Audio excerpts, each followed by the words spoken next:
The Lord invites us into the inner chambers, if you will, of the King of all kings, of the Lord of all lords, of the great I am, to converse with him so that out of the conversation, certain events would be changed. Certain things would be affected on the earth because of our conversation. From the beginning, it starts in Genesis chapter 1 and it goes to the end of the book, that God's primary design for us is to be a co-laborer.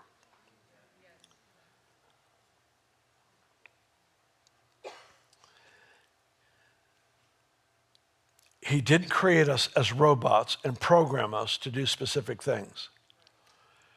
We are living entities who through surrender yield our will to his purposes, and we find that he shapes our heart and our mind, our thinking, until we become recalibrated in what his dream is for the planet. He said to pray for his will to be done on earth as it is in heaven. Can you imagine him saying, now pray this prayer? It's not going to happen. But it'll keep you busy. It'll keep you busy, keep you positive while nothing happens. And that's my design for you, is nothing happens. It's silly. We would never give an assignment like that in our own areas of responsibility. And the Lord gave us a specific assignment because of his dream.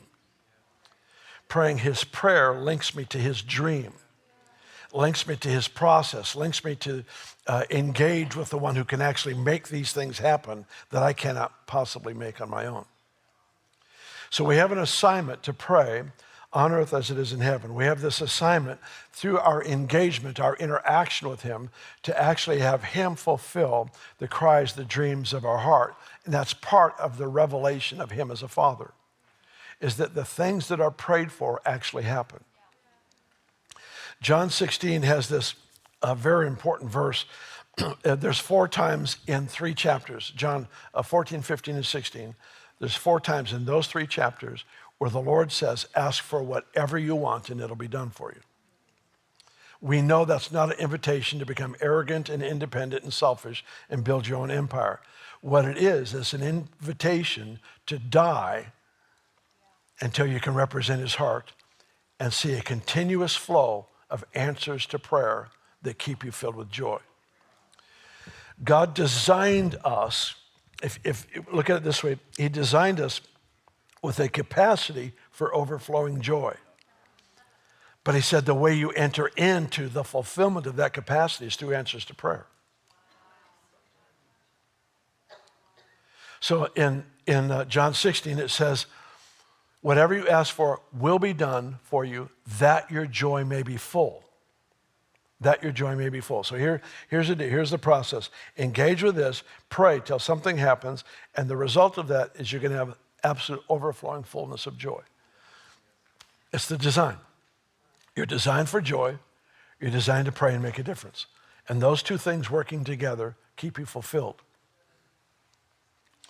In Proverbs, it says, Proverbs 12 says, hope deferred makes the heart sick. The second part is as important. Desire realized is a tree of life.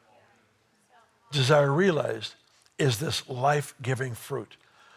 Fulfilled desires. How are they fulfilled in the believer's life? Through prayer. It's the automatic implication that you engage with God and things happen because you met with him. And those responses from God, the fulfilled answers and dreams, that is the tree of life for you. So we were designed to live with ongoing answers to prayer. And the problem is, if I'm not getting answers to prayer, see, we tend to pray enough to ease our conscience, but not enough to make a difference. We have a lot of relief valves in our lives when the Lord is moving us to pray for government. We tend to relieve the pressure by criticizing government. It eases the conscience just enough to remove the pressure, when actually the pressure was supposed to be a divine invitation to enter into the courts of God and make a difference through prayer. To stand before the Lord and to accuse people is a misuse of my authority. And he'll defend the person I'm accusing. Because he will not bless the curses of one of his priests, if you will. Because we're not given that assignment. So if I am designed to live with overflowing joy because of answers to prayer, and I'm not getting answers to prayer, then I have to get my joy from the discipline of prayer. If I get my joy from the discipline of prayer, then I'm training my heart to celebrate form and not impact. What is religion? Form without power. It's the beginning of the end when there's no answers to prayer and we have to find our joy in the fact I prayed. When we're actually designed by the Lord to see things happen around us.